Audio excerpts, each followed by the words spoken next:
Hello, and welcome to another video from the Fisherman's Net and Saints Peter and Paul in Naperville, Illinois.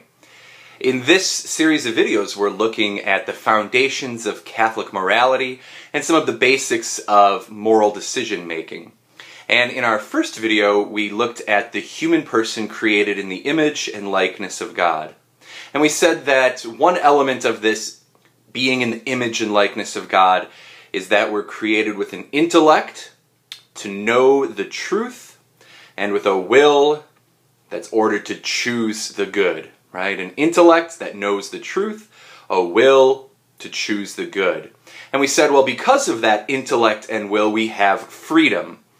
And our actions, unlike the actions of any of the creatures around us, our actions can guide us either toward or away from our final goal, our final end. And we said that final goal, that final end is communion or intimate sharing of life and love with God. So our human actions coming from intellect and will compose a freedom that can direct us to or away from God. And that's the foundation of the morality of an act. Does it lead us toward or away from God? And today we want to add one piece to this picture of the human person, because we're more than just intellect, knowing the truth, and will, choosing the good, and we experience more in ourselves than just that. And we're going to add a piece and call it the passions. That's the kind of the name our Catholic tradition attaches, the passions. That refers primarily to strong feelings, right? Feelings, and we'll say desires, right? So besides simply an intellect that knows good, knows the truth, and a will that chooses good, we have these passions, these feelings like love or hatred, desire, different kinds of desire, right? Fear, joy, sadness, anger, right? So these are all pieces of the human person that we call the passions, or these strong feelings or desires. And we want to say, first of all, that when it comes to the passions, they're not either intrinsically good or evil. The passions, these feelings of themselves, are kind of morally neutral. So if someone, says, I get angry, is that a sin? Is there something morally wrong with anger? Well, we don't have enough information. We'd have to say anger in and of itself is morally neutral. It's the use that's made of that anger. And first of all, passions become good or bad, morally good or evil, first of all when they're caught up in the will, in the intellect and will. So these passions may just arise in us spontaneously. A lot of times we have very little control over our passions. And there's no sin in that. The sin occurs when the will is engaged, when we recognize the truth of the fact of our passions, and then we engage our will. We make a choice. And our will can be engaged with our passions either by the will stirring them up, like I am now going to choose to be angry at this person, or I'm now going to choose to lust after this, right? Or when we recognize that it's spontaneously arising in us, the will can become engaged when we don't remove the obstacles to those passions. So when we recognize them, but we do nothing to get rid of them, right? And then the passions depends on what they're directed towards, because anger can be bad when it's directed towards something that's good, right? If I have anger against a friend of mine for no particular reason, well, that would be a vice. That would be, there's something wrong with that passion. But there's good anger as well, right? Anger can drive us to correct an injustice. So think of our Lord in the temple, when he saw the money changers and he saw an injustice in that. His anger propelled him to take an action, and there's nothing sinful in that.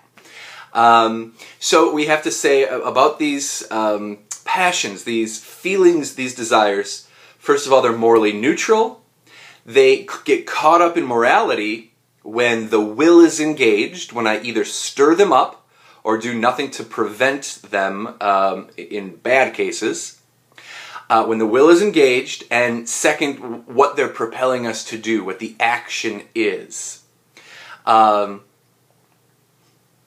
these passions can be taken up into the virtues, or they can be perverted by the vices.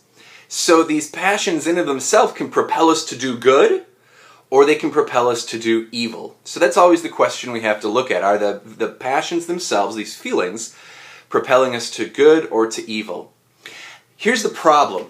And in the fallen human person, the passions are disordered. One of the consequences of original sin is in us, the human person is out of order. And we can look at it like this. Let's look at it like a train. Imagine a train with an engine, say a passenger car, and a caboose.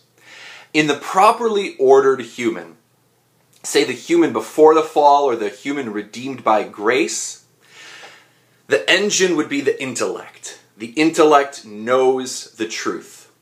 That middle car would be the will chooses the good, and the caboose, that would be the passions.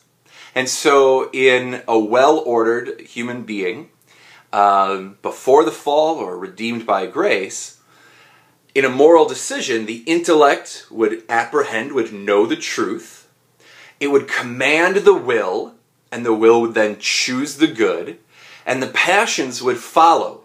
And the passions would make that decision to do the good easier and more pleasurable. So think of Christ in the temple. His anger was something that propelled him to do the good, to overturn the tables, to counteract an injustice. So in Christ, his intellect knew the truth of the situation, commanded the will to choose to act, and his anger, in that sense, propelled him to do a good thing. And so that passion was taken up into doing good.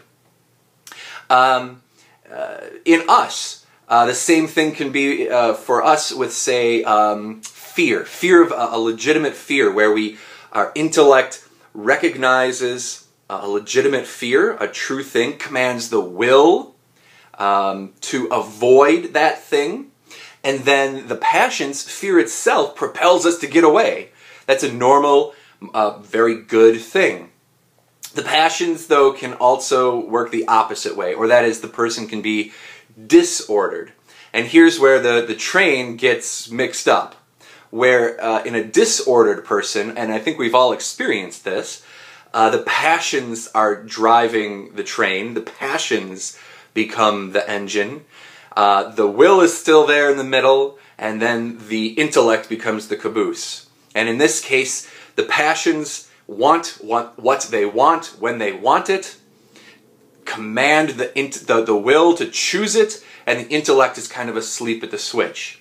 Think of the passions as a 2-year-old child, right? The 2-year-old child acts a lot out of passions, not necessarily apprehending the truth and choosing the good, but acting out of these feelings and desires.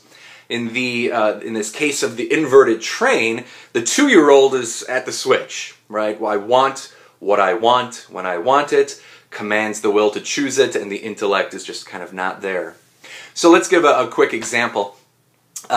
Before the fall, right, Adam and Eve are walking through the garden, they're properly ordered, and there's a box of Oreos in the Garden of Eden. Why wouldn't there be? And Adam and Eve, their intellect would tell them the truth that one Oreo is good, but the entire box is bad. That would command the will to choose to eat one Oreo. And the passions would follow, and that the desire for that Oreo and the joy that comes from it would make it the best Oreo ever. After the fall, though, in the disordered human person, the passions see the box of Oreos, want the whole thing, command the will to eat the whole thing, and the intellect is nowhere to be found. So part of the moral life is recognizing that the passions have to be subservient to the intellect. That really, when it comes to moral decision making, the intellect is the driver. We don't make moral decisions with our passions, with our feelings, with our desires. That's like putting a 2-year-old in the driver's seat. They're just not qualified. The passions, the feelings, the desires, they're not qualified to make moral decisions because they're not the thing in us that knows the truth and can tell the will to choose the good. And so one of the definitions of sin is just a violation of right reason, when reason takes the back seat and the passions are running amok. And we'll see later on when we talk about virtues and vice, building virtues and avoiding vices is really putting our train in order, practicing and exercising, putting the right reason ahead of the passions and putting the passions in their proper place.